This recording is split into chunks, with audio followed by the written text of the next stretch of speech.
Live from the 607, it's the Ocho Duro Parlay Hour, where we're talking everything movies, TV, comics, and entertainment.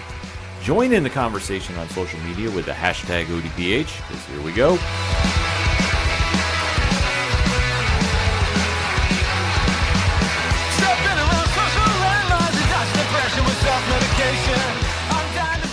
Welcome to an all-new edition of the ODPH podcast. What is happening, everybody? Thank you so much for joining us this week. My name is Ken M. You know my co-host very well. He is a statistician to the stars. His name is Padawan J. Oh, let me talk to you. And boy, do we have a lot to talk about in the land of movies, TV, comics, and more. You are tuned in to the entertainment edition of the ODPH, and we definitely want to keep that conversation rolling after the show. So, Pat, where does everybody go? ODPHpodcast.com. Right on. You swing on over, sign up for all the social media accounts. We're definitely interacting with everybody there and keeping those great conversations rolling through the weekend until the next episodes. That's kind of what we do here. That's how the ODPH Society works. Also, check out the TeePublic store link. There's always something going on there. You never know when a new design is coming. Stay tuned. ... Also, check out the blog section of the show where we have reviews dropping left and right. The Classifieds, which has friends of the show such as 3FM Podcast, Dragon Master Games, Nerd Initiative, and many more.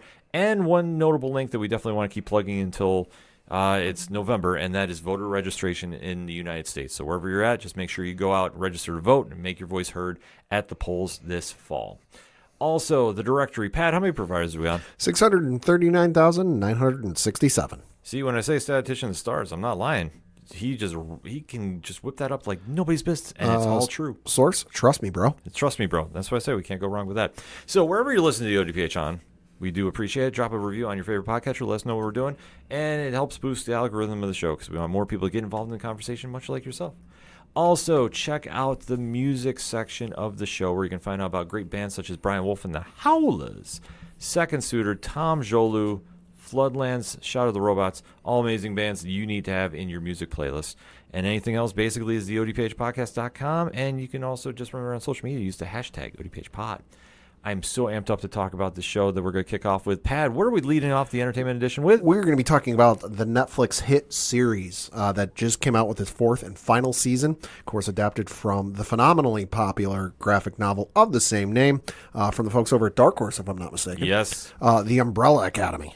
Yes, the book from Gerard Way and Gabriel Bay came out and really snuck under the radar for a lot of people. I mean, obviously with Gerard's history being a very famous musician in My Chemical Romance, him doing a comic was going to draw some eyes to the project, whatever he's working on. And he has been very involved in comics pre-band and post now too.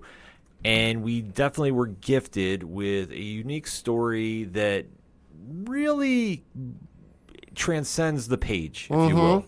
Because on paper, you think it's going to be one thing, and then it turns out to be something else. And the story about one Sir Reginald Hargraves and how his students, if you will, are trained to save the world, and just how far things go from being the rose-colored glasses of optimism to just the sheer broken nature that the unfortunate children are left in.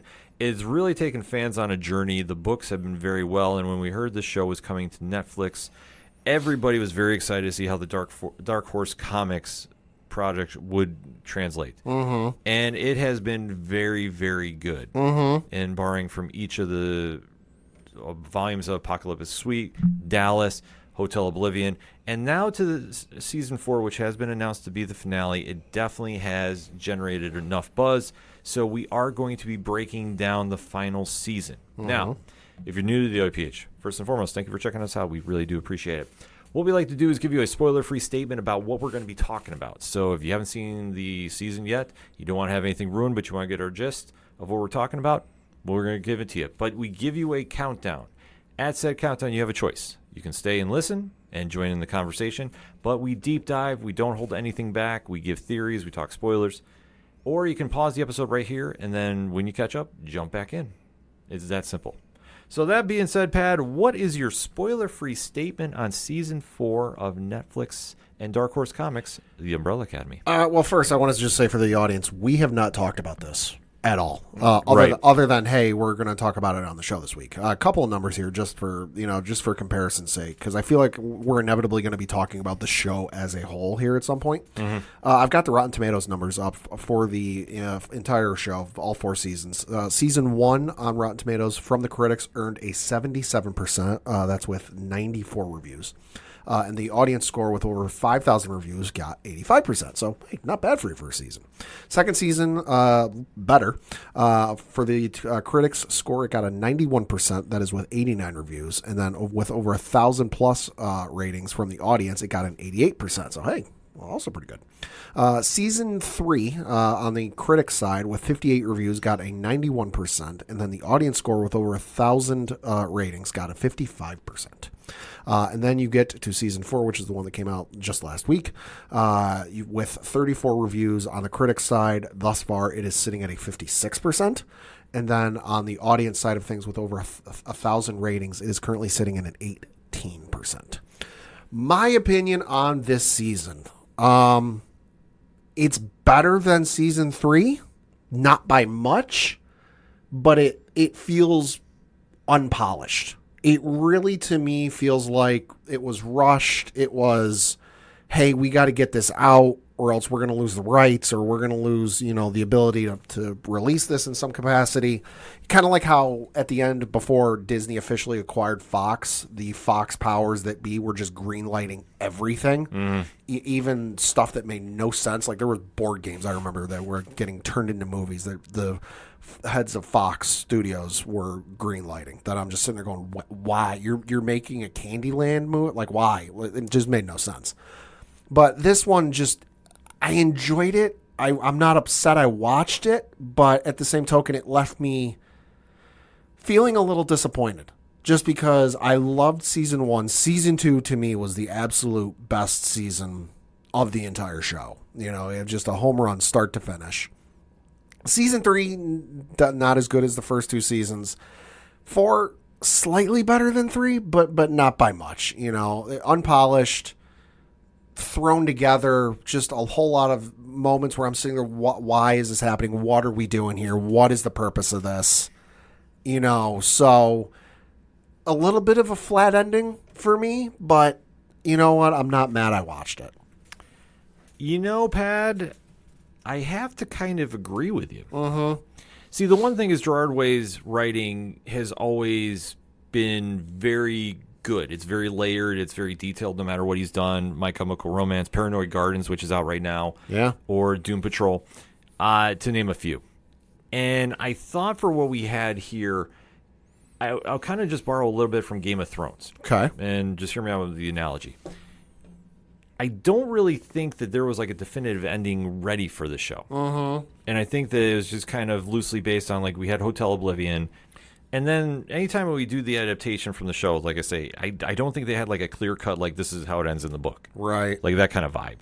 Because I just feel that they went, and granted, I haven't read Hotel Oblivion in quite some time. And with how the show ended, it was kind of like they kind of went their own route. Right. And I wasn't sure exactly how I felt about it. Right. And I think that it was a good setup, but I think at the end it was very, I don't want to say lackluster because I think that's too harsh. Okay. But I think it was just okay. Yeah, it easily could have been better. It easily could have, it's just like, I don't know. It's when you're talking a final episode of a show or final season of a show, especially one that's like superhero based and comic book based, you're expecting something crazy. You're expecting a culmination of everything that's built up. They're going to tie off all of the story, all of the plot lines. You're going to get a couple callbacks to the first couple seasons, just because the first season came out, like 2017, 2018, somewhere around there, and it just felt like they were in the writer's room with the whiteboard and just throwing stuff up and yes, do an episode on that. Yes, do an episode on that. Like they just picked, because there's 6 episodes in this season, it felt like they just took the first 6 ideas they had and go, listen, go with that. We're gonna figure out how to connect it as we go along. So it definitely felt for me like flat, that it could have been better. It could have been more polished. Yeah, that's the thing about it. I think that it was just one of the situations where we had to wrap up shop, but it was how are we going to do this? That or even like I don't know when they wrote this. I'd have to dig into some of the online information, but like were they coming up against the Writers Guild strike? Like was there something going on? Was it like we're on a time crunch and we can't afford to pay the writers any more than we've already got them on staff, and if we keep having them work on this show, we're gonna have to pay them for a whole other session, a whole other like 6 months or whatever. Like it just feels like there was something else going on in the background that led to this season. Because you think back to season 3 where it was Hotel Oblivion and it was all the insanity with that, and they finally get back to what they think is the present time, but oh, just kidding. Their dad controls everything, and he's, they don't have powers, and they're all hunky, happy dory. Oh, finally we're back together. Everyone's happy. We can already finally live our happy ending. But then you get the shot of their dad at the top of the tower or office building, whatever it is. Mm-hmm. And it's, he's lording over all. He's in control of everything. And then it's just like, we decided to not follow that at all. We decided to ignore that and then just do whatever we want. Well, that's the one thing about the series. It's always been a little quirky, to put it mildly. Mm-hmm. I mean, ever since the TV show debuted in 2019, I had to go research that. It's been a very unique experience when it comes to that. Mm-hmm. So I wasn't super shocked about that, but as we're going to get into the breakdown of everything, I think it was just more of we got into messing around with an unfinished script, like an unfinished ending. Mm-hmm. And it was kind of like the interpretation of it, because Sparrow Academy did not come out in print. Right. That's the last volume of the comic. Right. And when you kind of go off script, much like with Game of Thrones, and that's kind of what I was going with. Right. It's very hit or miss. In this situation, I think it's like literally right down the middle. You can take it or leave it. I just would have liked a little more with it. I would too. But that being said, I know I'm going to start spilling spoilers. So, Pat, let's just get into it in 3, 2, 1. Let's really talk about it. Yeah, I mean, like I said, this whole ending was just disappointing. It started off good. It started off interesting, and it definitely took some interesting paths to get there. But there was just more often than not, I'm sitting there going, what the fuck? Why is this happening? Nick Offerman in the season was amazing. Of course, when is he not amazing in anything he's in? And I thought that whole plot line with like, they're in the alternate timeline and we're delving into more of the timeline thing, because that's kind of what one of the undertones of this whole show has been, alternate timelines and the ramifications of time travel. I was fine with that, and I was okay with, there's this cult of folks who believe and starting to suspect that, like, hey, things aren't what they should be. We're remembering things that we shouldn't, and kind of this like online conspiracy thing, which I'm like, okay, I can dig that. Like, I can understand that and see where that's coming from. But then just you had wholesale moments of like, hey, all of a sudden, we're introducing family members, to folks for the very first time. I mean, you had, who the heck was it? Lila. Lila all of a sudden had a family out of nowhere. And I'm like, okay, this is the 4th season. Why are we introducing new characters? Like, they had kids. Oh, her and her husband Diego had kids. Okay, get that. Fine with that. They're together. They're a couple. They're a thing. Get that. But like, we're going to introduce, they have a family, and they're going to feature in the couple of the episodes there at the end. And I'm like, why are we doing this? And then you get, what was it, Diego and Luther join the CIA, and we have this whole plot line about them at the CIA, which I get in the end it played a part in the plot a little bit, but for the amount of time they focused on it, it wasn't that big of a plot point. So just a lot of missteps with this season. Well, I think we just have to take a look at it as a whole. Yeah. And obviously with the mechanics of Sir Reginald Hargraves, played by Colin Feore, manipulating his quote-unquote kids from, Victor Hargraves, played by Elliot Page, who is more like the Phoenix Force. Kinda, yeah. Tom Hopper, who's number 1, who is half man, half gorilla, to a certain degree. In the comic, a very different version of him. Right. David Castaneda, who plays Diego Hargraves, who's kind of like the Batman bullseye character, if you will. Yeah. Emmy Raver-Lappin, who plays Allison Hargraves, whose power is possession or manipulation, mind control. Who does when I hear a rumor, and we've seen kind of some variations of that power going on. Robert Sheehan, who plays Klaus, who's probably the most popular character on the show, who's a very, very... Understandable reasons. Yes, unique person with his clairvoyancy, if you will. Aidan Gallagher, who plays number 5, who is a very, very scene-stealing character, who can teleportate and is a old man trapped in a young body. Mm-hmm. And then the mysterious member of the family, Justin Mim, who plays Ben Hargraves, who was killed before the season began. In season 1. And the mystery around him has kind of evolved where now season 3 he's back and it's alternate timelines. And that's kind of something that the show has really not been afraid to dabble in. Right. And that's one thing that we saw in the beginning of the season. So this is where we're going to backtrack a little bit. The show has really gone into diving into different timelines, like they've messed with the JFK assassination era, right? Well, in Dallas, right? Even in the second season, Dallas with the JFK stuff, like there was even a scene, and I forget which episode it was. It was like one of the first couple episodes where things had gone down differently in history, and the Soviet Union was marching down Main Street in Dallas, Texas. Mm-hmm. And I'm just like, yo, like, this is really different, but I'm digging this. It's an interesting perspective. Well, that's something Wade does. And, he likes to push a little, I want to say uniqueness to every story he does. So I wasn't super shocked because it's loosely based on the book. So when you do the comparisons, you can find it. Right. But to where we get now, yeah, the timeline was reset because of the actions they've done, because with the Sparrow Academy crossing over, and they've really dabbled into that, which, I mean, if you love the multiverse and alternate timeline stuff, there's something here for you. At this stage, it was kind of like, where are we going? And how we left everybody was like a hard reset where Sir Reginald is back alive when he was dead, and that's the whole reason the family came back together after all those years. So to see where everybody starts now, it really throws a lot of things off, because we do see that there's a group called the Keepers involved, and that is the one that you alluded to with the show-stealing member of the series, Nick Offerman. Yes. And how they're basically trying to cause the apocalypse, if you will. Well, it's weird because at the start of the season, they're this like online message board group or whatever that, like, it's a wink, wink, nudge, nudge code word that there's a group of people online who are having memories from times and places they have not been. Mm-hmm. And I'm not talking, you had a turkey sandwich for lunch last week on Tuesday, when in actuality you had a ham sandwich. No, we're talking like they've spent their entire life, and let's just say in this timeline in Los Angeles, but they remember having a 5th birthday in Miami, Florida. Mm-hmm. It's stuff like that. So like there's people in the population on this earth that are having memories that they don't remember, that they know they didn't experience, but for some reason they're having them, and they're starting to come together and go, we need to and they've come to the conclusion, something's wrong with the timeline. We need to get back to where we're supposed to be. We have to reset the timeline.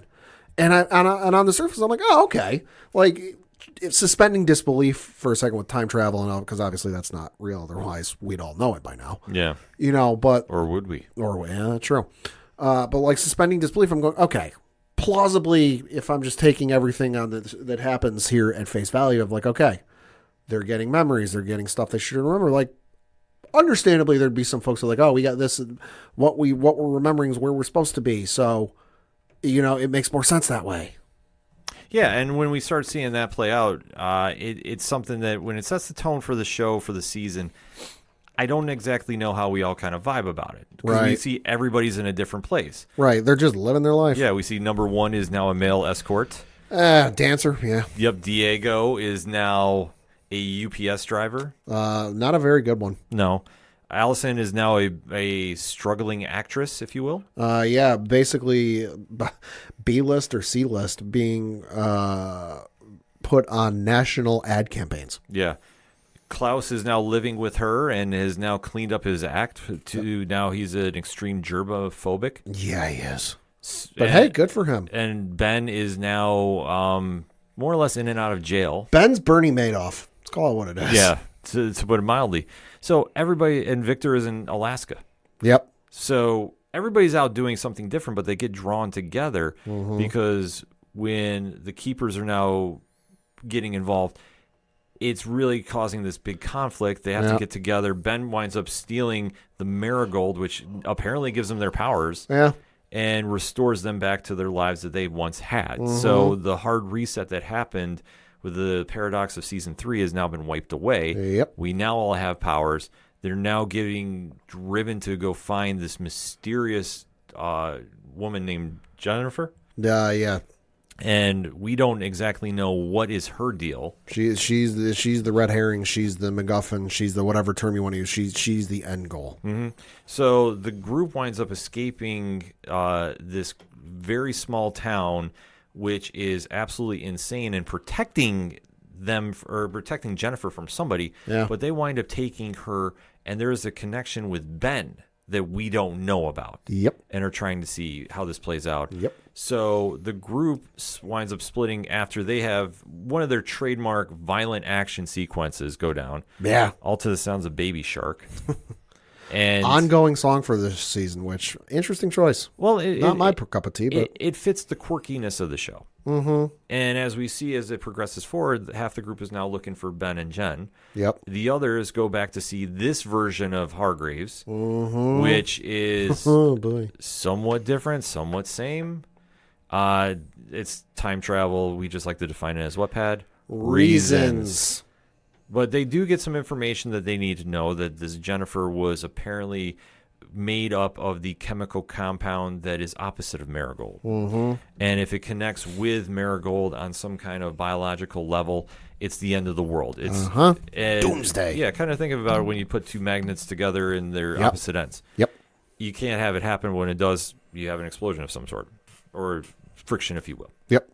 So they're on the mission to go stop them. Meanwhile, you see that number one and Victor and Allison dive into the history of why Ben died because nobody can remember. Yeah, and it's a point that gets brought up. I can't remember if it's the episode before this or this one specifically, but like they're like, hey, this is a pretty big event in your lives. The only one who can justify not having any memories because they weren't there was Victor. Mm-hmm. Victor wasn't there, so they're like, obviously, I don't know, but like you guys were there. How do you guys not remember? Yeah. And it's an amazing sequence that sees played out because it's been one of the mysteries of the show, even in the comics too. Yeah. That they have not touched upon. So we do find out that Ben originally finds Jennifer when they're out on one of their routine missions. They were out on a mission. They were tasked with finding a container, I believe it was, and to bring the container back. And they were given specific instructions to not open the container. Basically, don't do like a Rita Repulsa in Power Rangers. Don't open. Right. So they go there and they're in the process of doing that. But, Ben or whoever it was, I can't remember, being the curious kitten. Oh, it's Ben. Yeah, Ben being the curious kitten he is, can't help himself and opens the thing and finds a young Jennifer inside. Yes. So they wind up connecting a little bit. Well, connecting in that she's trapped in this thing. He goes, here, take my hand. I'll help you out. And she grabs his hand. Yeah. And then the effect of their two polar opposite powers, or whatever you want to call it, start interacting, and it starts kicking off. And we do find out that Hargreaves kills them both. Shows up on the spot. Yep. And he was saying, I told you not to connect. I told you I told you to not open the container. Yeah.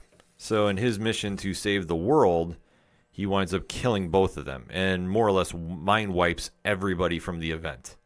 Which, I mean, this has been a trademark of Hargreaves. It's on par with Hargreaves. Yeah, I mean, it was nothing really new per se from what we've already seen of the character. Doesn't mean well, and he's an awful POS. Yeah, and we, like I say, we've all known this ever since we started watching the show. In terms of the Father of the Year competition, he is not in the running. Yeah, I mean, Fiora does a great job playing him. Yeah. Because you instantly hate him for what he's doing.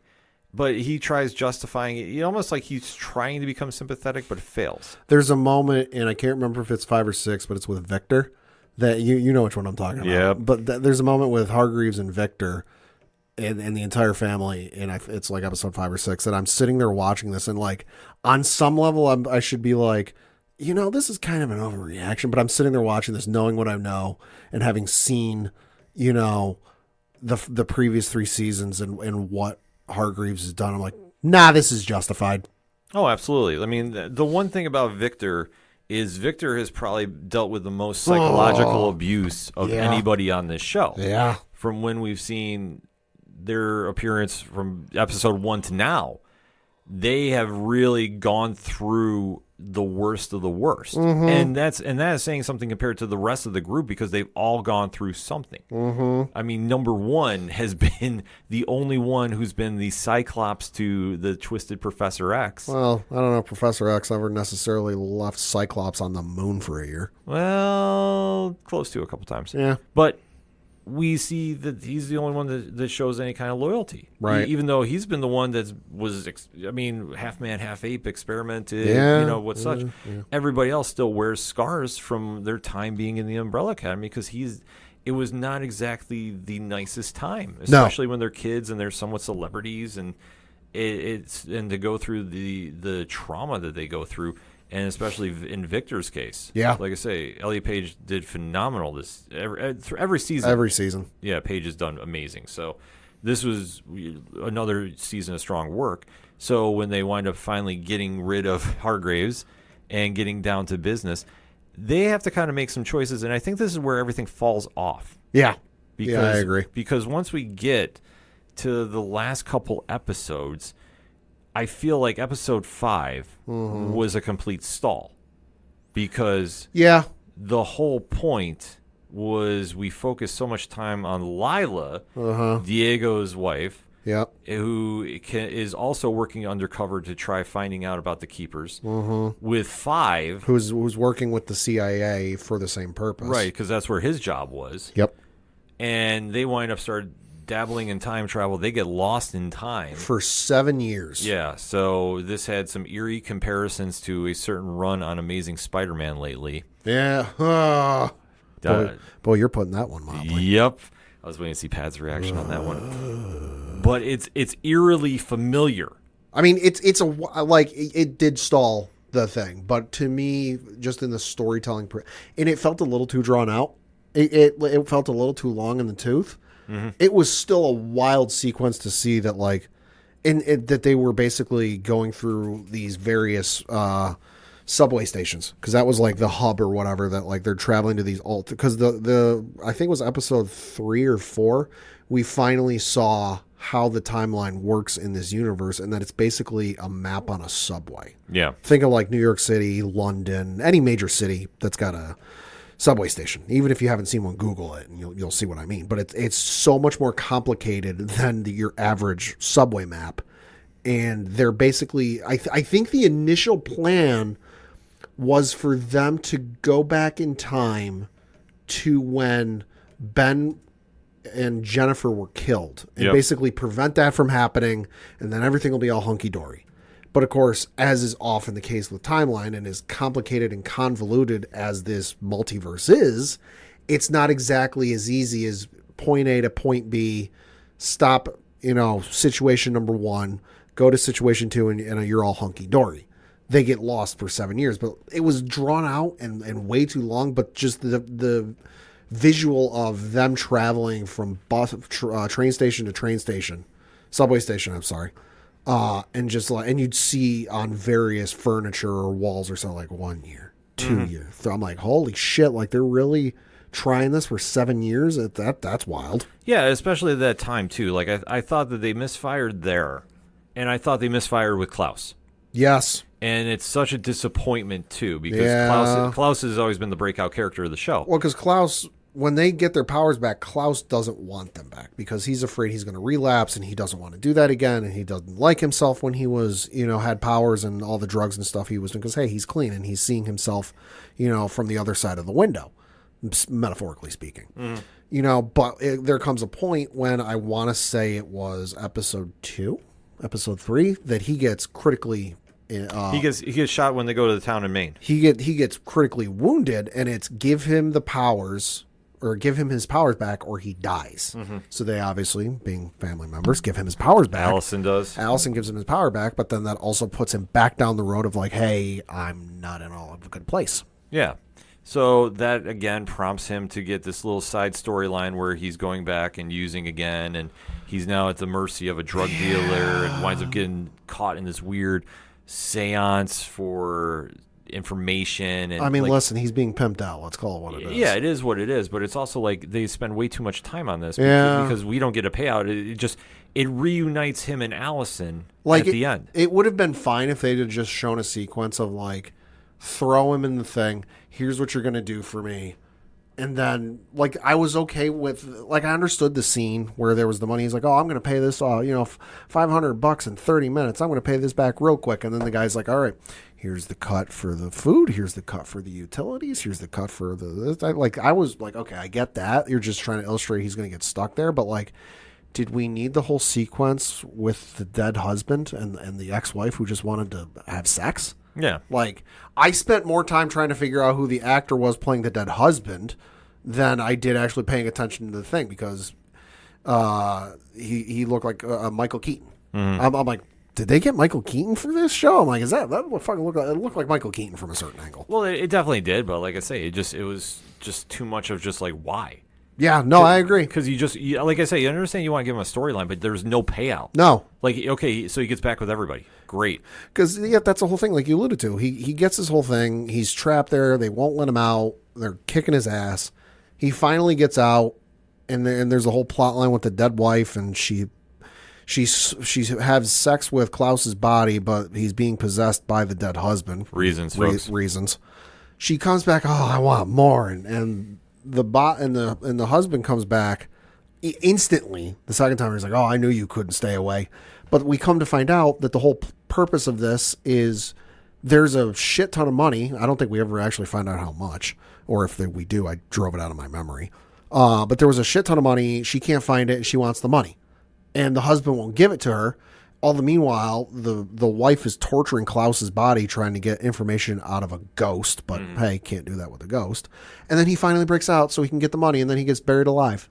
Yeah. Like, does it pay off in the overall point of the story? It gets him out of the quote unquote jail cell, but it doesn't ultimately mean anything for the end of the show. He doesn't have some like life altering realization. No. He doesn't come to some, mystical conclusion of his purpose in life and how he should do things differently. No, it's just a plot device. It's a massive misfire. Yeah. I think they could have tightened up the season if they just even like eliminated this episode, to be honest with you. Yeah. Because, I mean, the whole point of the series is about focusing on Jennifer, who's played by Victoria Sowell, and Ben, and their connection, and as they're now getting romantically linked, they're now having like a weird infection going on, which ultimately leads them to merging into a monstrous creature in the downtown area of the city, and the Umbrella Academy has to go deal with them. Meanwhile, they're trying to handle dealing with the Keepers and Jean Thibodeau,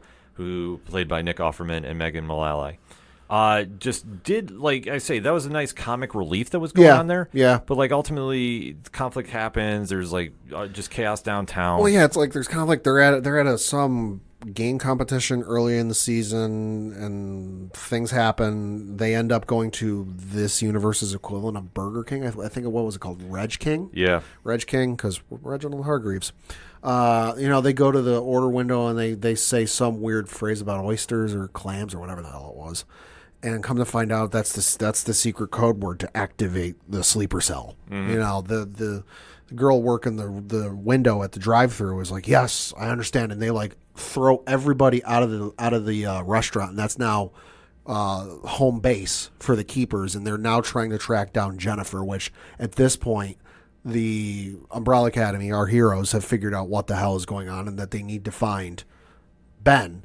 And they know he's with Jennifer, and at this point, Victor is like pleading with Reginald, like, "Hey, let's give him a shot." Because Hargreaves wants to straight up just kill him. He's like, "Let's just cut out the middleman. Let's cut out the fluff. Let's just kill this guy." Mm-hmm.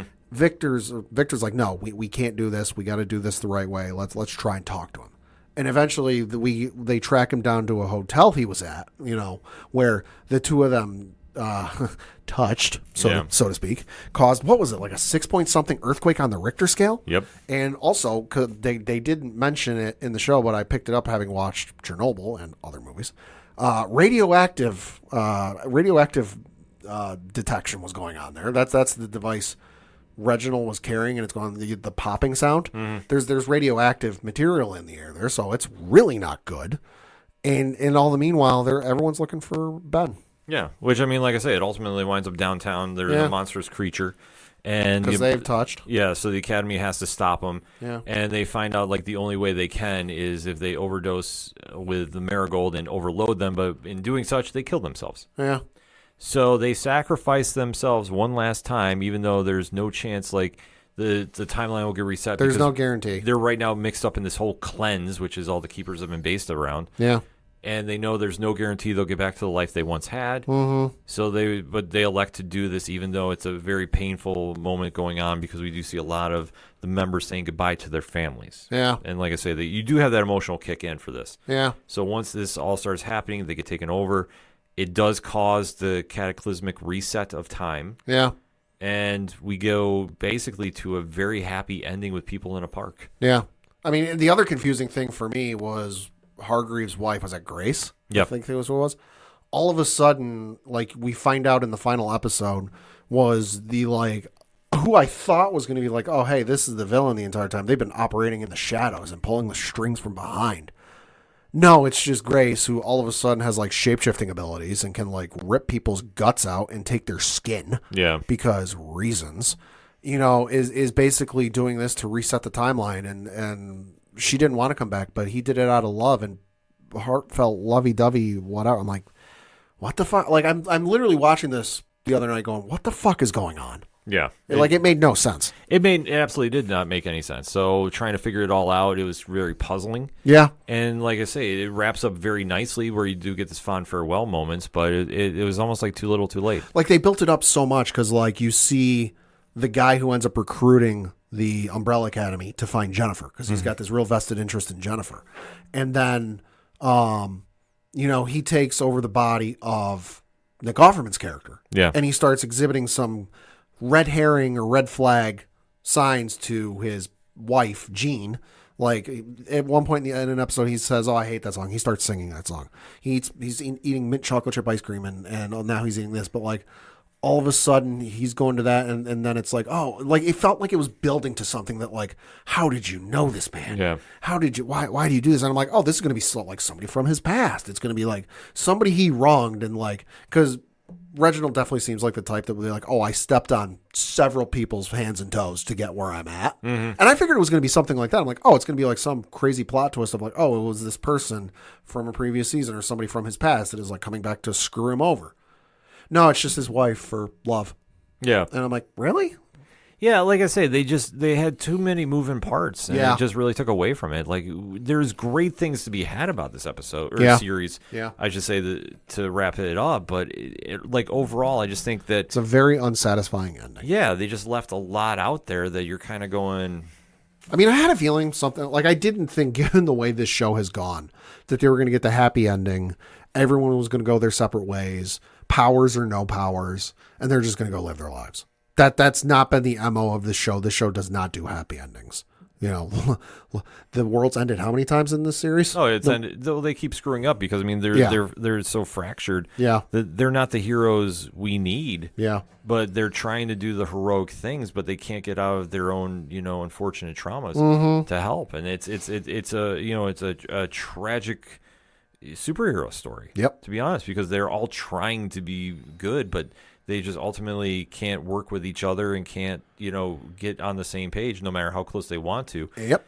But there's still something you root about them for. And I just feel like that underdog status that we had with them for the past couple seasons just wasn't here this time. Especially the last two. Yeah. Yeah, I just feel that like the last two episodes just really took the wind out of the sails because you're sitting there, you're trying to see how Luther is finally working together with Diego and the CIA story, and that fits. Right. And then the Klaus story, it just didn't carry. And then, I mean, Victor had probably the strongest stuff going on. Like the whole, you brought up the Luther and Diego and the CIA thing. Like, they spent so much time on that. Yeah, because they were filling. Exactly. They spent so much time on it that you think, oh, this is going to come to play a major part. Like, maybe the final battle is going to be in the CIA, that like the CIA is the one behind it the entire time. Yeah. No, it just ends up being like, hey, the CIA, the CIA's in on it. Like, could have been explained a lot simpler. Oh, absolutely. I think that we had some flashes of brilliance, but ultimately it was a dim bulb. Yeah. I mean, to be honest with you, I think that they had some great stuff here. Oh, yeah. I mean, Aidan Gallagher, I think, might have been up there with Elliot Page for like the Yes. standout characters of the season. The confrontation he has with Diego towards the end of the season, after they come back from 7 years in purgatory or whatever you want to call it, and basically it comes out that like they fell in love, and it's the ramifications and just the mic drop argument between the two, where Diego starts spelling swear words because he doesn't want to swear in front of his kids, except the kids know what he's saying. Like, great scene, but just couldn't save it. No, definitely couldn't save it at all. So, overall, Pat, I mean, we can kind of wrap it up. I mean, what would you grade the series and what would you grade this season? The last two seasons definitely hurt my overall grade of the series, because if you'd have asked me after season 2 what I would have given the show, I would have told you an easy 4 out of 5. Mm-hmm. Easy 4 out of 5. I could have even been talked into a 4.5 out of 5. Now with the last, just because season 2 was incredible. Season 1 was great, but season 2 especially was the best season for me just because of everything going on. As a history buff and a history nerd, I love the time period and I love delving into history and all that. And just, you had Allison being a person in the segregated South in the 1960s. That storyline was just so incredibly written, and I loved it. To go from that to like, hey, we're just wandering around an endless hotel for however many episodes season 3 was. Yeah. And then just the all over the map of this season. The last 2 seasons definitely knocked it down. But if I had to give it a grade out of 5, 2.7. Okay. 2.7, 2.5, somewhere in there. It's good. It's not the worst thing I've ever seen, but like, I'm contemplating at some point, just because I'm watching a lot of things at this point. I'm contemplating at some point going back and watching the whole series start to finish, because as is the case with Netflix, Amazon, Disney, whoever, HBO, whoever you want to look at, it's very start and stop, and it's hard to like keep up with the pace and keep up with the feel from one season to because there's such a, like, the last season came out like 2022, I think is what. So there's such a long gap. I'm contemplating at some point going back and watching the whole series start to finish in like not one setting, but sequential, rapid succession. We'll see if I still feel the same afterwards. But for right now, I'm not exactly chomping at the bit to go rewatch it. Yeah, I have to agree. I mean, I look at it from two sides. Okay. The comic fan, because I've read the comic. Sure. And I really got to go finish Hotel Oblivion out now because, like I say, it's been a while. Yeah. And, like, I'm blanking on a few key points. But I read a lot of comics, folks, if you haven't realized. Yeah. So, that being said, I have to kind of do a deep dive about it because I will say the show did a very good adaptation from the original 2 volumes. Albeit, I even like the season 2 better than I do the actual comic of Dallas. However, though, it's like season 3 and season 4 just kind of seem to start slipping further away and losing my interest. And maybe that's kind of, retrospective about where I was kind of going with Hotel Oblivion. So seeing where things lie now, I would say if I have to do a grade for the overall series, I'm going to say it's probably about a 3.5. Okay. Because I think seeing this show get on air is a feat. Sure. Seeing it go 4 seasons, it has to be applauded, especially in this day and age where a lot of shows don't get that from comics. Yeah. Let's be honest. Yeah. Still not over Deadly Class getting canceled by Sci-Fi. Still not over that.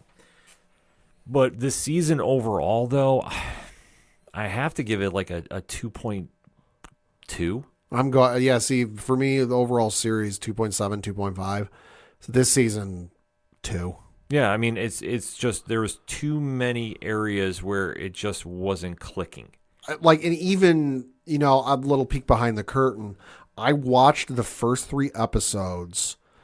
It came out, Friday? Mm-hmm. I watched the first 3 episodes between Friday and Saturday night, so the 9th and 10th. And I was still sitting with the final 3 episodes, and I wasn't rushing to go watch the final 3 episodes. It was the fact that, like, I knew we were going to be talking about it this week, that I was like, okay, I have to finish this. But were it not for the fact that we were going to be recording this and talking about it on this, I don't know if I would have finished. I would have finished it at some point. I'm not saying I would have gone like final season House of Cards and just not finished it. But I'm not sure at this present time in an alternate timeline I would have finished it yet. Yeah. I think it's one of those situations, too, where it was short. It really sped through. Rushed in production. It felt like there was a little bit too much filler for my liking, even though we had great performances from Elliot Page and Aidan Gallagher, too. Standout performances. By the way, I'm already going to put out in the karma. Aidan Gallagher needs to be Damian Wayne. I've seen this online, and I can't escape that thought. I can see it. I can't escape that. I can see it. But I think for overall, it was a serviceable ending. But it was all right. But not one I'm clamoring to go back and watch right away. It's not final season Game of Thrones bad. No, definitely not that bad. It's not bad, but it could have been a lot better. Well, when the bar is set high, and you don't hit the mark, it falls short. But that being said, we gave you our grade and opinions of season 4 of Netflix and Dark Horse Comics Umbrella Academy. Now we want to hear yours. Hit us up on the hashtag ODPH Pod. What is your thoughts on the series and season of the Umbrella Academy? Let's talk about it, shall we? But first, we're going to take a quick break. We'll be right back. The content you are listening to is part of the Nerd Initiative Podcast Network. For more info about the home of pop culture positivity, check out nerdinitiative.com. You ever wondered what comics Mark from Vale is into? What Zach from Left Behind's favorite MCU movies are? Well, Metalcore Nerds is the show for you. My name is Sean Mott, and here at Metalcore Nerds, we cover the latest things in pop culture, whether it be Star Wars, Marvel, DC, AEW, and everything else in between. You can listen to the show every Monday on Adobe Howl at 7 p.m. Eastern, or find it anywhere you find podcasts after it debuts on the radio station. Coming back for another segment on this edition of the ODPH podcast, and there was another big event that happened recently that we have to recap. Yeah. And this is one up there with San Diego Comic-Con, New York Comic-Con, but primarily focusing on the House of the Mouse.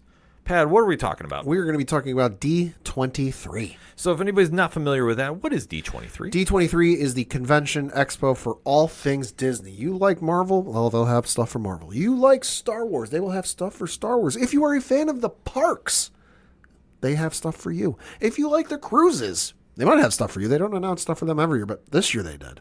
You know, if you like collector stuff, they certainly got stuff for that. If you want to preview what's coming to the shops at the theme parks over the next couple of years, they got that too. Video games? Sure. But yeah, if you're a thing of anything Disney related or Disney owned, this is the place to be. Yeah, so there was a lot going on, and especially, too, with so much coming out of San Diego Comic-Con, we were all waiting to hear what was going to be coming out involving the MCU, Star Wars, and we did get our answers, so we're going to have to recap what stood out to us. So, Pad, what was jumping out to you from this? A couple things that they talked about. Specifically with the panel that took place Saturday night, because that was the big one. That was the one everyone was there for. Saw the photos and the videos. There's a lot of people in that auditorium or whatever the hell that room was. Good Lord. A couple things that did stand out. Dwayne Johnson was there talking about what's going on with Moana 2. No, there's a lot of fans of that. That was definitely interesting. But he did announce that he's working on a new project with Alan Bergman, who they've apparently been working together for a while. It is a movie titled Monster Jam. That's according to an article from comicbook.com. Quote, it will be a live-action cinematic experience from the point of view of the monster trucks. It says Bergen hypes the larger Disney portfolio. He talks about Avatar initially being the one that got away from Disney and how happy he is to have it back in the portfolio. But Dwayne Johnson, Disney, talking monster trucks. I mean, listen, you got the kids sold. They're rolling in cash. They absolutely are. That'll be a monster hit, pun intended. Then they talked a little bit about Avatar 3, which is, admittedly, I'm not the biggest Avatar fan. It does still interest me in some capacity. Just the level and the depths at which James Cameron goes for this movie. I don't get it. I'm sorry. Like, I tried dipping into Avatar 2. I still haven't seen it. I tried, man. I saw the first one. Like, listen, if that's your jam, more power to you. Yeah. Just no. Saw the first one. Visually, it was impressive as all hell. Story was nothing really to write home about. I haven't gotten around to seeing the second one. Nothing against the second one. Just, hey, I'm a busy dude. I'm getting married this year. But he did talk about that, and we did get an official title for the upcoming film, which is titled Avatar: Fire and Ash. So, boy, they're really liking to copy the whole Avatar: The Last Airbender methodology there. Yeah. Another thing that stood out to me, though, that I, good Lord, did not see this coming at all, is that the folks over at Pixar announced one of their new projects, Incredibles 3. Yeah. Holy hell. Did not expect this. I mean, it's been long rumored. Obviously, the Pixar's first family of animation made a big splash with its first one. The sequel is there. Did not expect them to go for a trilogy. I mean, it's been long rumored, but it's kind of quieted down to the point I thought it just kind of went away. Well, it took them 14 years to make a sequel. Incredibles 1, of course, came out in 2004. Second one, 14 years later, 2018. I had not heard anything, admittedly. Again, I haven't gotten around to seeing Incredibles 2. I'll get there at some point. But I just had not heard anything of like, yeah, they're quietly planning an Incredibles 3. But hey, more power to him because Brad Bird is coming back to direct the third one. So, hey, that should be something real good because you cannot go wrong with that. No, definitely not. I mean, it's the best Fantastic Four movie not named Fantastic Four. Facts. They did talk a little bit about Toy Story 5, which... Why? Yeah. I'm sorry. At this stage, why? 3 was the absolute perfect ending. As somebody who grew up on the first two, saw the first one as a kid at home, when my parents brought the VHS home, saw the second one in theaters, and then I saw the third one on a date with somebody I was dating at the time, not my current fiance, somebody else. 3 was the absolute perfect ending to a story I have ever seen, ever. It's top 5, might be top 3 endings to a trilogy ever. And 4 came out, and I was skeptical of it, and I went, you know what? As I've often said on this show, let me give it its chance, let me give it its due before I really sit here and go, why? Mm-hmm. And it came out, and while I will admit, it's an okay movie, it's not necessarily required viewing to me. I explained it to somebody at the time, and I still hold true to this. It's kind of like an epilogue at the end of a book. It's not really required reading, but it's there if you want it. Right. But so the fact that they're doing a 5th one, although admittedly it sounds like it's going to be toys versus technology, which, boy, if that ain't on the nose these days. But no, it's kind of going to be, it's interesting just because Woody left the group, spoiler alert, at the end of 4 to strike out with Bo Peep. But now, at least according to the images we've seen that were released from this, he's back with the toys now. So reasons, who knows? It's all about family. They want to rival the Fast and Furious. It's going to be all about family. Yeah. I'm sorry. Like, I think it's ran its course, in my opinion. Oh, I agree. I understand why it's a popular franchise, but eventually you have to say when, in my opinion. Yeah, I agree. The other one that Disney did talk about was the upcoming Frozen 3. Although they did say, and I did see the one quote, that based off what they did and what they kind of introduced with 2, they might need 2 sequels to finish this out. So parents, get ready for Frozen 4 coming soon. They haven't announced it yet, but yeah, you got to figure. Just make it a 2-parter. It's fine. Yeah, it should be fine. Then we get to Star Wars, baby. Jude Law did come on stage. They showed off the first trailer for Skeleton Crew. Holy hell, this looks good, and it looks like something out of the 80s. Yeah. Oh my God. This looked like something very different. I know there was a lot of online flack, if you will. Mm-hmm. And I guess I was trying to decipher why, because it was what kids reasons. Kids were based in it. Probably. Because what's the whole story about? It's about basically 4 young kids who are accidentally lost in space and they need to find their way home. Yeah. I mean, it sounds like an alternate plot just in space of the Goonies. Mm-hmm. Like it sounds like one of those. It's if you've seen a coming of age movie from the 80s, because this is definitely inspired by those Amblin coming of age, Steven Spielberg movies. Yeah. It looks awesome. It looks fun. It's coming out around December, which is like prime family time. So like if you want to get together with your family and watch something fun that ain't necessarily decapitating heads or asking super deep questions that are going to rock kids philosophically, this is going to be your jam. Yeah, like I say, I thought this looked great. Yeah. I was very happy with it. I mean, I don't know what to expect, but live action Star Wars, majority of the time is a bullseye. I mean, even their less than stellar stuff has been entertaining at some point. Yeah. So, and plus I also live by the fact if I don't like something, I just don't watch it and don't complain about it. This is very true. Then they also talked about, Diego Luna came out to talk about Andor Season 2. We did find out that I think it's only going to be 2 seasons. Yes. The next upcoming season is going to take across the span of 4 years. So, boy, we're time jumping a lot.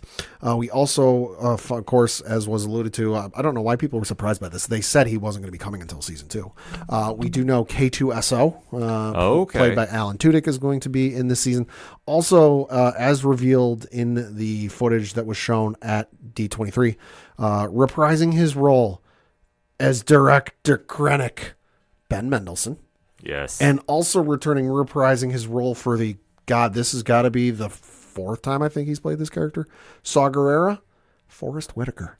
Which, again, makes sense. Yeah, completely makes sense. The only thing I hope is they learn from the mistake of season 1 and jump right into the story. Yes. We don't need to take the scenic route to get where we're going. We know how this all ends. Yeah, not every show on TV needs to be a slow burn. Exactly, Please. especially in this scenario. Yeah. It does not need to be. Yeah.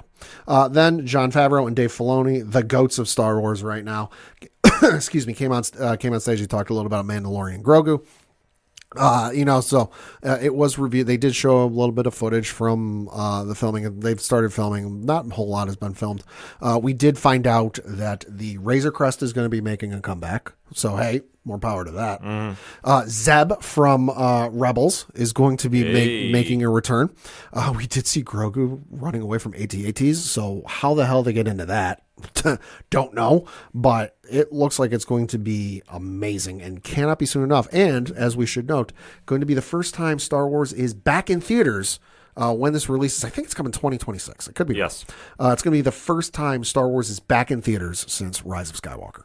Oh, it's going to shut down pop culture. Absolutely. I think for anybody that's underestimating the power of the show, it still generates volumes, and the fact that we're getting an actual full-fledged feature film, I'm saying that 3 times fast, it's a big deal. So I would expect a lot of problems trying to buy tickets for that. That's going to be the hottest ticket in town. Yeah. Then we got to the Marvel portion. Let's go. Marvel portion of things. They did talk a little bit about Captain America: Brave New World. Not really holding a lot of new with this. Just a little bit of new footage. A lot of it was the same stuff from San Diego Comic-Con. So if you saw that footage, you've kind of seen what you needed to see. The thing we did get, though, was right after that was a video from the cast of the upcoming Fantastic Four movie. Because remember what we said a couple weeks ago. The film was going to start filming the Tuesday after San Diego Comic-Con ended. And we got a video from the cast at the set talking about that. We also got our first look at the Fantastic Four costume that is going to be in the film. And I got to say, costume, a little different, but it's growing on me. The thing about it we have to remember is the early Fantastic Four costume is very simplistic. Yeah. And then when they started getting into, I want to say the 70s to 80s by the latest, that's when you saw the blue and white scheme appear. Yeah. And that's what they're borrowing from. So the one thing that we really just have to keep in mind with this film is they're going to borrow from a lot of different eras of the Fantastic Four to give us something different. I don't mind the costume. And plus one thing, too, is it's still footage. It's not done with CGI just yet. Yeah. So unstable molecules will be playing a big factor in this. I'm just going to put it out there. Then we did get a little bit of an update on the show that I think some people might have forgotten is coming, and that is the Ironheart miniseries. Yeah. Yeah, which, of course, filmed, shot, 2 years ago, which the fact that we're still waiting on the show is kind of interesting. But there was a little bit of footage shown, in which, reading from a description on comicbook.com, says, quote, "The Hood enlists Riri in illegal jobs to get money to make her suit."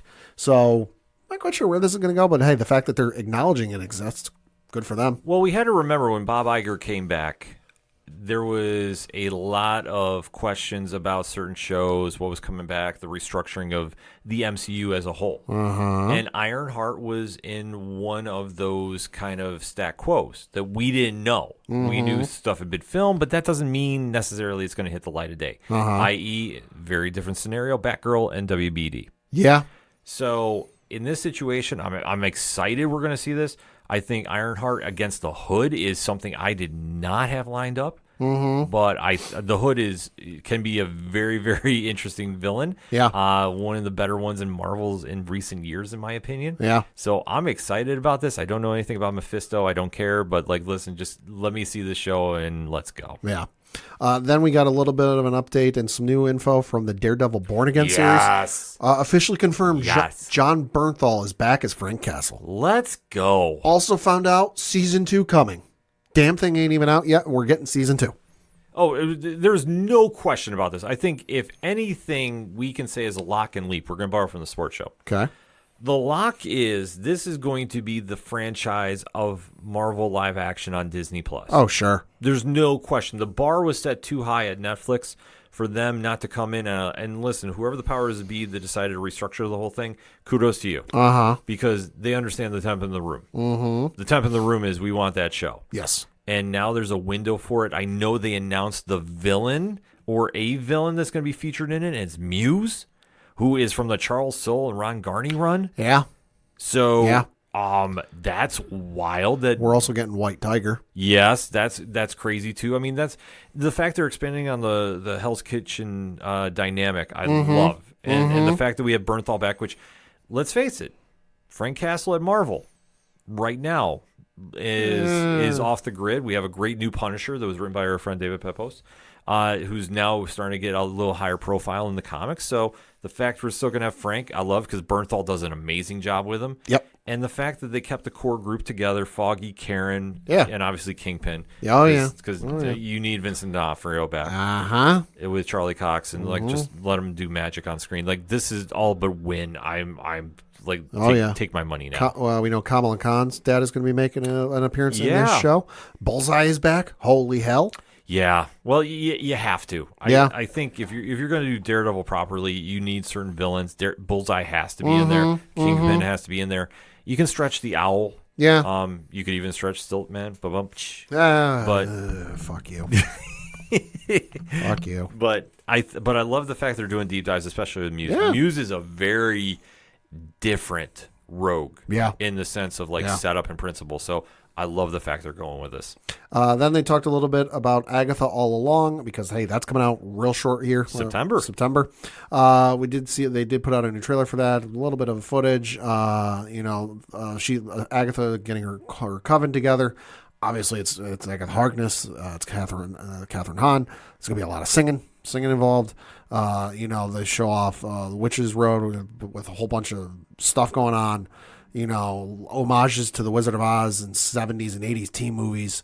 The cast did get on stage and sing the song from the trailer, and the Lopez's got a shout out for writing their songs, and the writers of the songs came out on stage. So a little bit of a fun to end the whole Marvel portion of things. Yeah, I mean, we have to. I mean, Catherine Hahn's going to crush it. I mean, the fact that we actually have an Agatha show, Yeah, which I honestly didn't believe until I saw the trailer. yeah, I think that speaks volumes for the character and the popularity. Where we're ultimately going with it, I don't know. I would imagine maybe, and this is, like I say, we'll do this Locks and Leap style. This is a leap. I think this might be the slow burn introduction for the Midnight Suns. could be. So we'll have to kind of wait and see how everything shapes up there. But with Agatha obviously tied in with one Wanda Maximoff, you never know when this is might bring in the Scarlet Witch back. Yeah. I mean, a lot of things up in the air, but I like the fact that they're trying to keep the show alive and do something different with it. So Yeah. Then a couple other things that jumped out to me.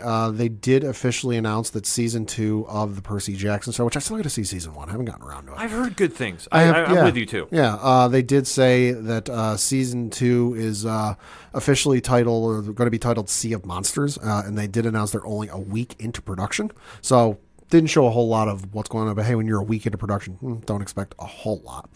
They did show off a show that admittedly I'm kind of interested in, David Blaine, Do Not Attempt. And it's, of course, David Blaine, it's going to be magic tricks. If you don't know why I'm interested in this, go watch the clip when David Blaine does the card trick with the orange and Harrison Ford. Yeah. Look up David Blaine, Harrison Ford. You'll see what I mean. Yeah. Quote, get the fuck out. Yeah. Then the one I heard rumored, but I wasn't going to believe it until they announced it. They're doing Freaky Friday too with Jamie Lee Curtis and Lindsay Lohan, called Freakier Friday, which why? But okay. I mark it up there with Toy Story 5. Yeah.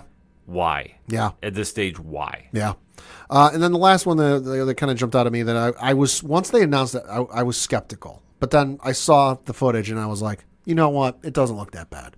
The live action Lilo and Stitch movie. Now, I grew up on the Lilo and Stitch movie. Yeah, I was going to say that's your property right there. Was one of my favorite movies when I was growing up. Saw it in theaters when it came out, owned it on, I think at that point, DVD. Saw it a whole bunch of times, growing up on Saturday mornings or Saturday nights when I got nothing else going on.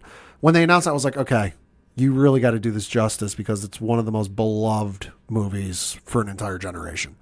They didn't show footage from the movie. They did show what Stitch is going to look like. And that to me is like the key part of the movie. You know, if you're doing a live adaptation of, I'm trying to think of a random movie, like 5 Goes West. Okay. You know, or Land Before Time. If you're going to do a live action adaptation of that, they better look real goddamn close to how they looked in the original source material. Case in point, Sonic. Remember what Sonic looked like the first go around in the first trailer? Yeah. And everyone's reaction? Be a similar thing.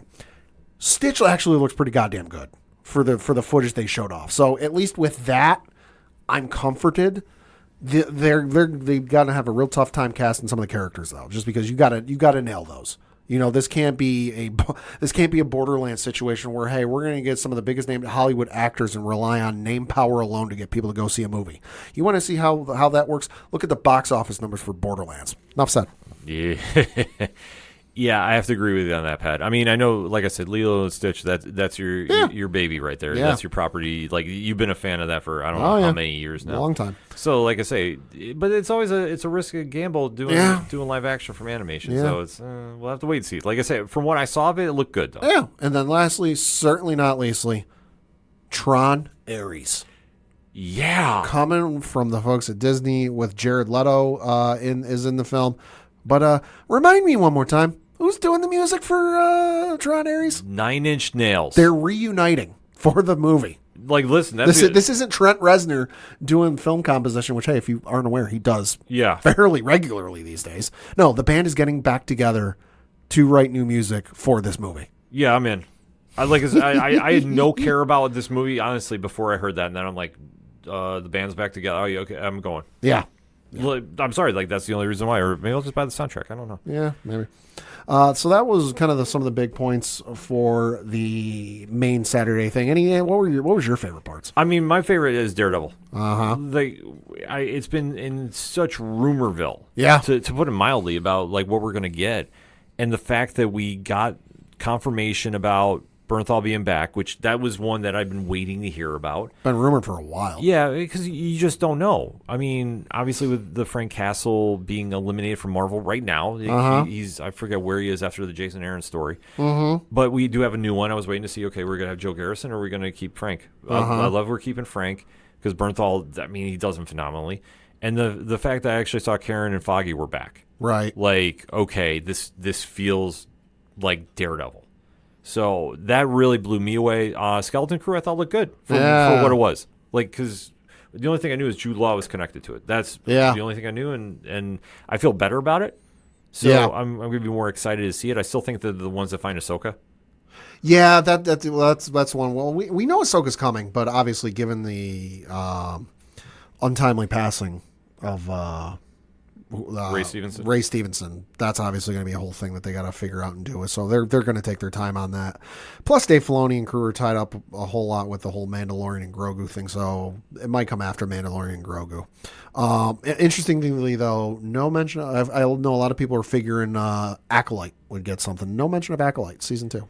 So we'll see. I think they had too much loaded on the deck. Mm-hmm. I mean, I don't think this was a situation where Disney had to win back the crowd. Mm-hmm. You know, sometimes when you have to win back the audience, you unload the arsenal. Mm-hmm. This wasn't the case. Yeah. And I think with Acolyte, you're dealing with High Republic. Yeah. So, yeah. They got a lot going on. It's not just as simple as like writing the show. There's the books and I'm talking like all levels: child, young adult, and adult. On top of the comics, on top of audio dramas. Like there's a lot tying together with all that. So yeah. So like I say, I wasn't super shocked by that. Yeah. I mean, I think strictly maybe New York Comic Con could be.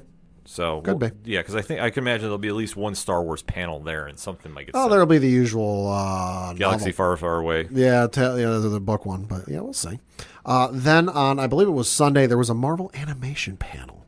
It was hosted by somebody we're at least familiar with, Brandon Davis. Yeah. Shout out to Brandon. Brandon's got to come on the show sometime. He does. Just putting that out there. But they talked about a bunch of the stuff from the Marvel animation side of things. Unfortunately, none of the footage was posted online, so we're just kind of going off descriptions.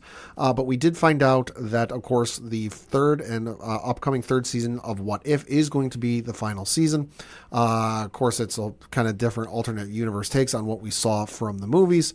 But we did find out from reports online that the final season of the show is going to have a Voltron anime-style episode with an introduction as an Avengers team led by Sam Wilson, consisting of Moon Knight, Photon, Red Guardian.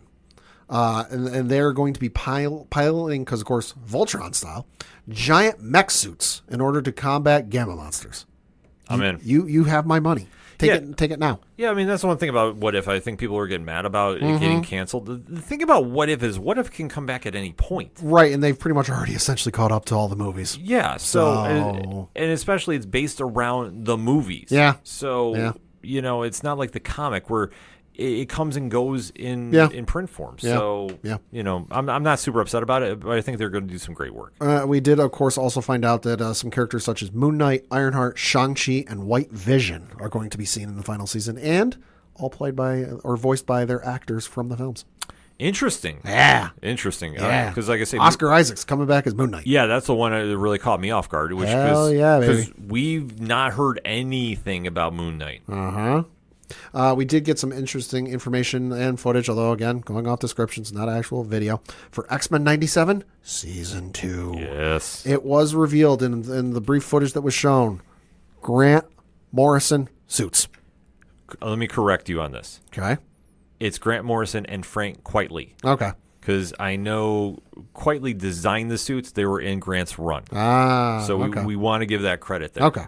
But they will be wearing those suits in the upcoming season. And there will be characters such as Havoc, Polaris, Bishop, Apocalypse, and Danger in the upcoming season. So, initial thoughts. If they're going to be copying some of Grant Morrison's writing for this, because especially if they're going to be using the Frank Quitely suits, we're going to go into some really strange places. I do like the addition of Havoc and Polaris. Danger is a little... Danger, to me, screams a filler episode, though. Could be.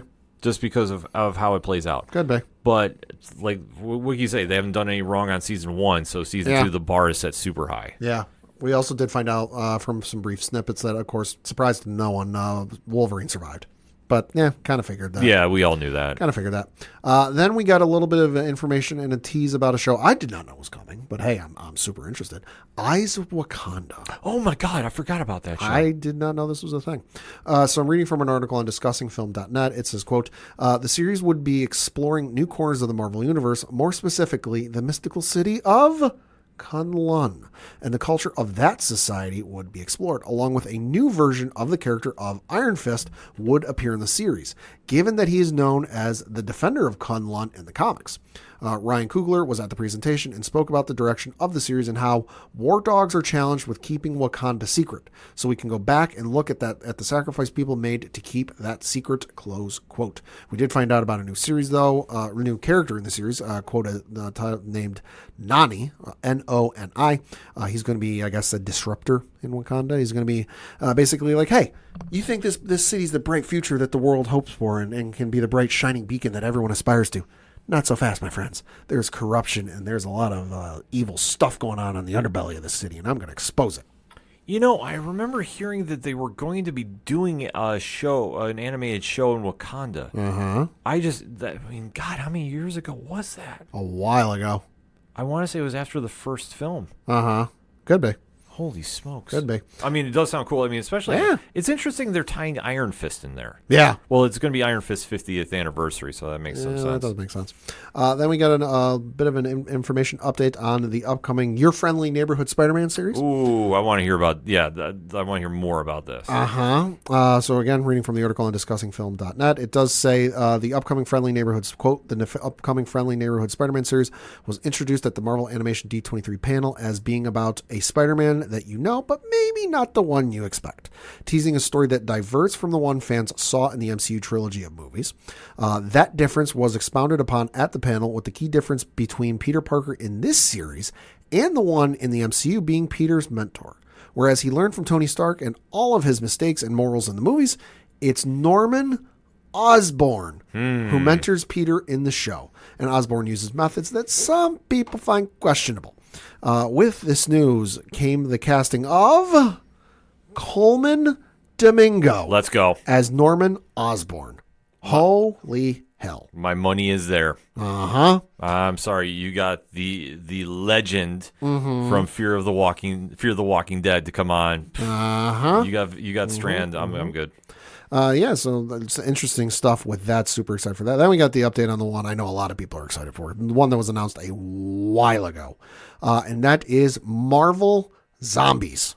Ooh, okay. It's going to be a hardcore TV MA series, so not for kids. And it's going to be a 4-episode event. So we did see, according to some descriptions from the footage that was shown, Shang-Chi, Katie, Jimmy Woo are going to be in there. Obviously, it's going to deal with a lot of zombies. I guess some of the descriptions online have kind of akined the fighting style and kind of the animation style that's going on to like an Attack on Titan. Okay. Kind of thing. So that's cool though. You know, there's like a kaiju like zombie. I guess they fight. You know, Mandarin shows up. Mandarin, I guess, ends up transferring the 10 rings to Shang-Chi. So let's go some places. Yeah. Could be a good idea. Could be a horrible idea. Let's roll some dice. That's the way I treat that one. Skrulls show up at one point. You know, it looks like something out of Mad Max, I guess. Oh boy. Yeah, I got to admit, anytime you kind of dabble in this area in the MCU, I'm always a touch skeptical. Yeah, but it sounds interesting, and I know it's one that because they announced this like 4 years ago.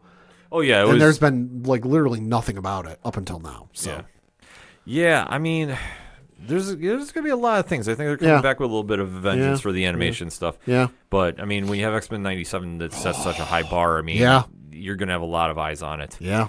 I mean, final thoughts on D23? Super excited. I dug the animation stuff just because animation is such a ball of wind right now, especially for a lot of years. You know, the I guess king of animation, if you want to talk comic stuff, was DC, and understandably so. I mean, you look at Batman animated series, Superman animated series, Justice League, bunch of the animated films, even Batman Brave and the Bold, and some of the other stuff they've done, you know, over the years. You know, just don't get me wrong, X-Men, the original animated series, incredible. Spider-Man, the animated series in the 90s, incredible. But then it kind of falls off a cliff a little bit. Don't get me wrong, there's some little good stuff. You know, X-Men Evolution was not bad for its time.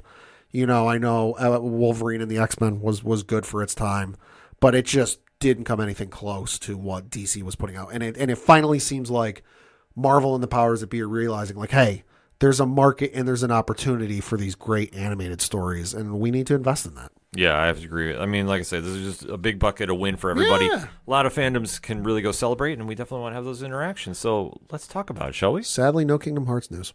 Yeah. But to anybody who was expecting Kingdom Hearts news at D23, boy, you're inexperienced. I think it's just you and Tyler from 30 and Nerdy that are expecting that every time. I wasn't expecting it. No, but I think... I've been around the block enough times waiting for Kingdom Hearts news to know it's not coming at D23. I'm just waiting for you two to have a show about that. Someday. Someday. In the meantime, though, here's up in the hashtag ODPH pod. D23 has come and gone for 2024. What's your thoughts? What are you excited to talk about? Let's have that conversation, shall we? But first, we're going to take a quick break. We'll be right back. Hey, this is Scott Snyder, and you better listen to the ODPH podcast, or I'm coming for you, and Batman is coming for you. Coming back for the final segment on this edition of the ODPH podcast. Pad, what you got? Got a couple things to talk about. The first of which is some unfortunate news, but it was announced on Monday via the social media account of Veronica Taylor that the voice actress Rachel Lillis, who voiced the English language role of Misty and Jessie on the Pokemon anime and movie adaptations, has passed away at the age of 46. Of course, Veronica Taylor voiced Ash on the Pokemon series for a whole long time. Probably, I want to say at least 10 plus years. It was a while. But she did say, quote, "It is with a very heavy heart that I share the news of the passing of Rachel Lillis on Saturday evening, August 10th, 2024. Rachel was an extraordinary talent, a bright light that shone through her voice, whether speaking or singing. She will be forever remembered for the many animated roles she played, with her iconic performances as Pokemon's Misty and Jessie being the most beloved," close quote, Taylor said in her post. She went on to say, quote, "Rachel was so thankful for all the generous love and support that was given to her as she battled cancer. It truly made a positive difference. Her family also wishes to thank you as they take this time to grieve privately. A memorial is being planned for a future date," close quote. on Monday as well. Lilith's sister, Lori Orr, was an organizer of a GoFundMe page to help offset some of the recent medical care costs. Also announced the actress's death over the weekend, saying, quote, with a heavy heart, I regret to say that Rachel has passed away. She passed peacefully Saturday night without pain, and for that we are grateful. She is with God, the angels, and family that have passed before her, surrounded by infinite love, or wrote. Lilith was born on July 8th, 1978 in Niagara Falls, New York, and trained in opera before becoming a voice actor. She lent her voice to the roles of Jessie and Misty in the Pokemon TV series for 423 episodes between 1997 and 2015. She joined the voice cast in the same roles in the 1998 Pokemon the First movie, Mewtwo Strikes Back, and then also in the Pokemon the Movie project in 2000s. Her other English languaging voice acting credits for adaptations include the Your Life in April TV series, Hunter x Hunter, Teenage Mutant Ninja Turtles, Mobile Suit Gundam Unicorn, and the voice role of Satsuki in the 1992 TV series Guardian of Darkness. So definitely a heavy loss for, Pokemon fans and even children who aren't maybe that necessarily big into Pokemon these days, because the game obviously exploded onto the scene in 1996, 1997, but the anime took it, to borrow the phrase from Dragon Ball Z, even further beyond, and was one of the first characters on screen I can remember as a kid being aware of, like, is there something going on between her and Ash? Like, is there a love interest going on between these two? And did a fantastic role as Misty, did a fantastic role as Jessie. Found out she even did the voice of Jigglypuff in the animated series. So anytime you go back and watch those, especially Jigglypuff showing up every other episode in those early seasons, where Jigglypuff would show up and sing, that was her singing the song, which incredible voice, incredible talent, and definitely one that sucks and hurts to lose. But may she rest in peace, and thoughts and prayers to her entire family. Yeah, our deepest condolences out to her family, friends, and fans all over the world. Yeah. Then moving on to some trailer news, because we had a couple trailers drop today. Do you want to start with the good or the bad? Oh, let's get the good out of the way, because the bad's going to be, So the first good one was we got a trailer for the upcoming Season 2 of The Lord of the Rings, Rings of Power. It is coming out on Prime Video on August 29th, and I gotta say, looks pretty good. Obviously we're dealing with Sauron, and people know who he's running around these days.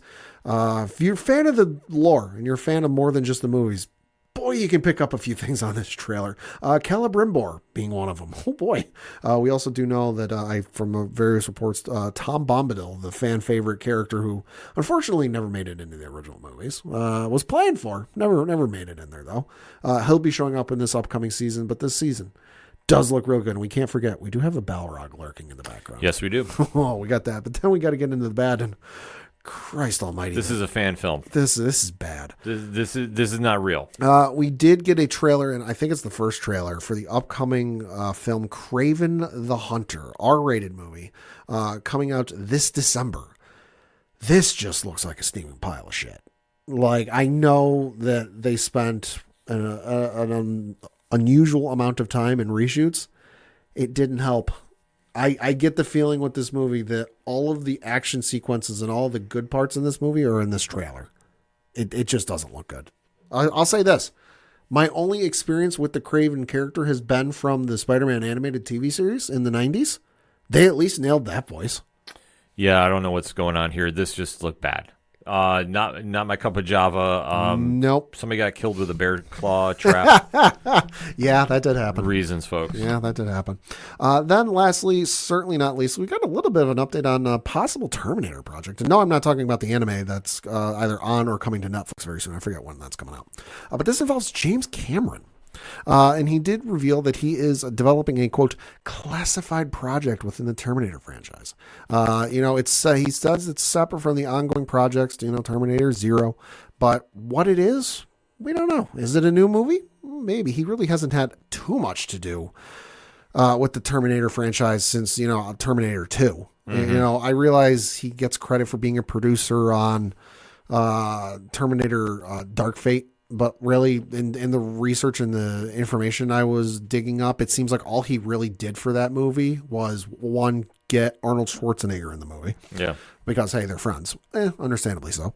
But then, two, really coming up with the concept and the idea behind Terminator Dark Fate. So in terms of because like I know he's got a story by credit, but it's really just from the information I found online. You know, he kind of came up and helped come up with the overall, shell of the story that, like, it's a spinoff and it's an alternate timeline from Terminator 2. John Connor dies, Sarah Connor goes on, and then it's a female Terminator, but she's like half human, half Terminator. So hasn't really had too much to do with it, the last couple of decades. So we'll see what comes out of this. Might be nothing. James Cameron, slightly busy dude these days, as we alluded to last segment. Yeah, a little bit. So this is definitely interesting to keep an eye on. Yeah. Like I say, Terminator is usually pretty solid. Yeah. And that's all I got for this week. So let's get into some comic picks, and because obviously it's new comic book day. We do.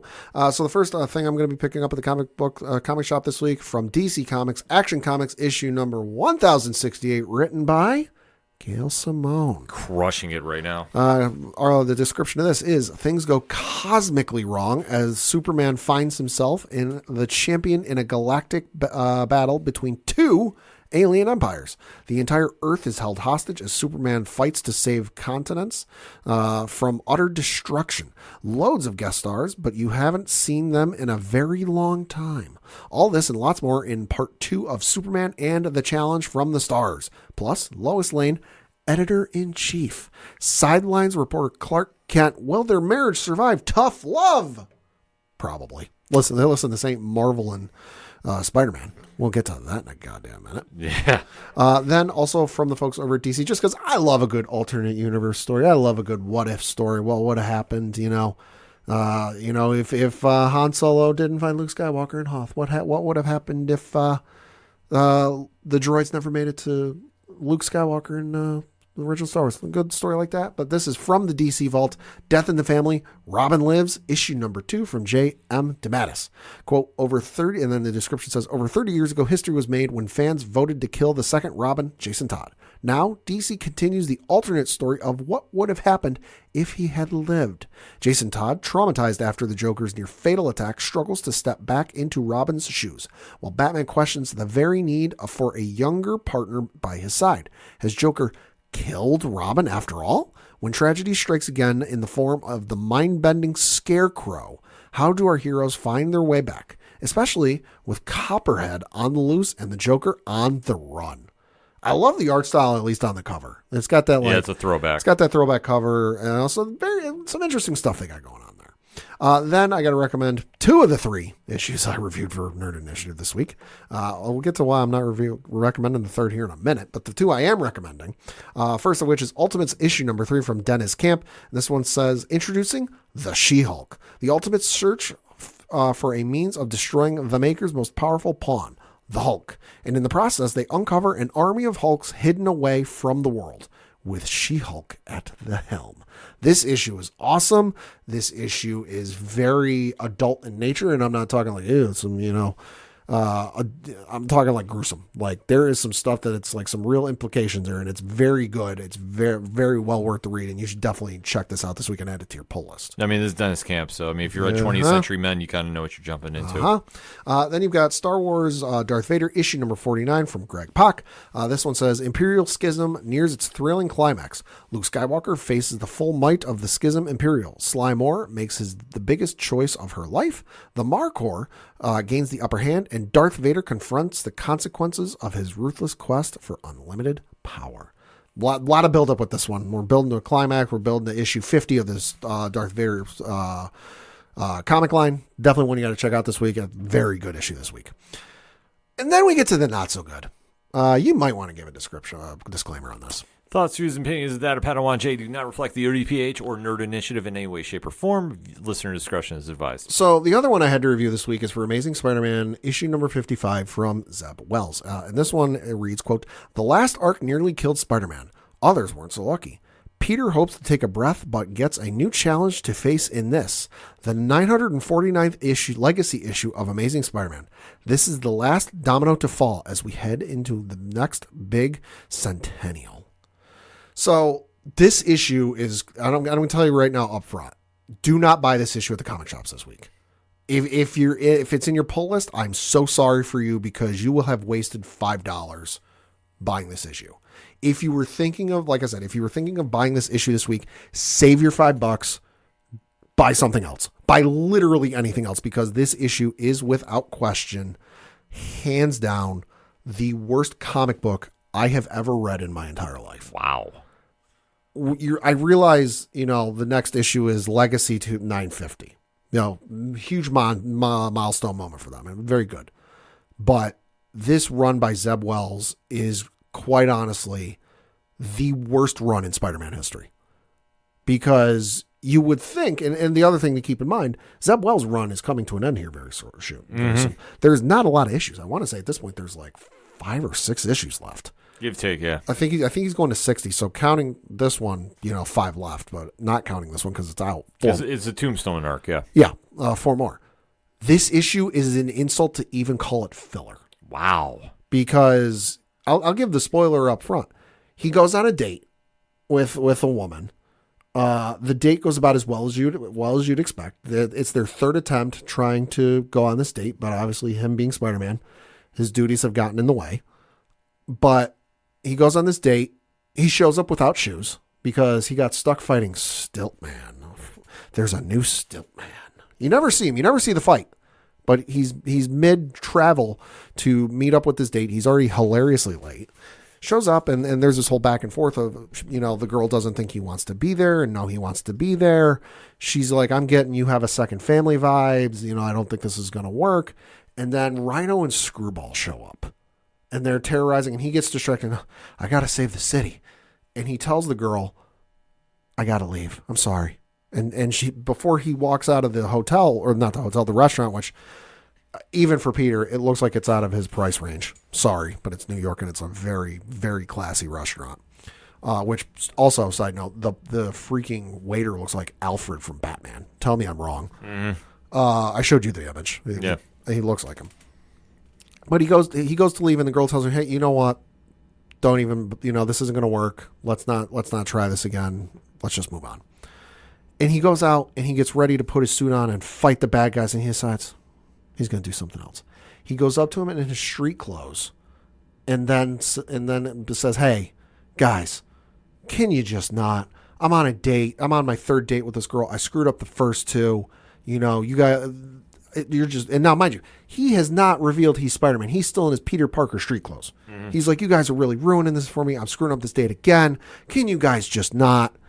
And Screwball goes, you know what? I understand. I'm on the dating apps too. I know how hard it is. We'll give you a pass. We'll stop. And they stop fighting because Peter reasoned with them, going, please stop. I'm on a date. And he goes back to the date and he tells the girl, listen, this is where I want to be. I want to be with you. I want to kiss you. And they kiss, and they decide, you know what? We're going to need a second menu because the girl figured, hey, you know what? I'm here. I need dinner. I'm going to have dinner anyway. They get a second, and then they get a second menu, and then they decide to eat, order some food. And the issue ends with Screwball and Rhino watching from a rooftop across the street while they set up Rhino for a dating profile on an app. And that's the whole issue. So if you were expecting anything good, anything like earth-shattering or monumental to set up the final arc of Zeb Wells' run, you're not. Honest to God, don't get this issue. Skip the issue. Get 950, although I'd say even at that point, wait and see what some of the reviews online are saying because this issue is just a steaming pile of garbage that I cannot recommend it in any way, shape, or form. Padawan J, folks. I mean, I'm not even going to go near that one because, like I say, the current run is not doing... It's the worst Spider-Man run of all time. Doing anything for me. After Gang War, I dipped out. I'm just like, not my cup of java. But stuff that I do like to talk about. Transformers number 11. The Energon universe is really shaping up, and Daniel Warren Johnson and Jorge Corona are definitely crushing it right now. Very cool issue. A lot of high emotions running in this one, so definitely one to keep an eye out for at the comic shop. Also, another one that is very intense, and it's a really creative story by one of Pad's favorite writers, Jerry Dugan. Hey, Falling in Love on the Path to Hell. Oh, boy. So the most unique love story in all of comics takes another drastic turn, and stuff goes down. I'm not even going to spoil the lead on it. It's a very cool issue. Some parts are a little tough to deal with because, well, you're in purgatory, and when you're dealing on the path to hell, you're not exactly meeting some good people. So just kind of keep that in mind. Also, another great pick, coming from Marvel Comics, a friend of the show, Jason Lowe, Werewolf by Night #1. Hey. So this is him and Sergio Dallavia really going into some places with Jack Russell, the original Werewolf by Night. This is under the Red Band at Marvel, so it is not exactly one for kids, but it's definitely one that is entertaining, and I love how they set up 2 classic villains in there, too. So, last but certainly not least on me, Valiant Comics. You know me, I always got a soft spot for Valiant. Ninjak vs. Roku #3. Very interesting take they do with the characters in this one. So, very fun issue. If you like a lot of action, this one's going to be right up your alley. And I know Valiant is getting geared up for the resurgence of the Valiant universe. So, I wouldn't doubt we talk a little bit more about that in the upcoming weeks. Wink, wink, nudge, nudge. And for even more comic reviews, nerdinitiative.com has got you with over 25 reviews currently on the site. I believe it might be up to 30 at this point. Nobody does New Comic Book Day like Nerd Initiative, and there's nothing better than going to your local comic book shops and going to pick up some issues. That being said, for anything and everything that is the ODPH, you can find it at odphpodcast.com. That's it for entertainment this week. So for the one only, Padawan J. Thank you. I honestly thought you were going to say F Spider-Man. I'm your host, Ken M. Thank you as always for listening to the ODPH podcast, better known as the Ocho Duro Parlay Hour. See you next time.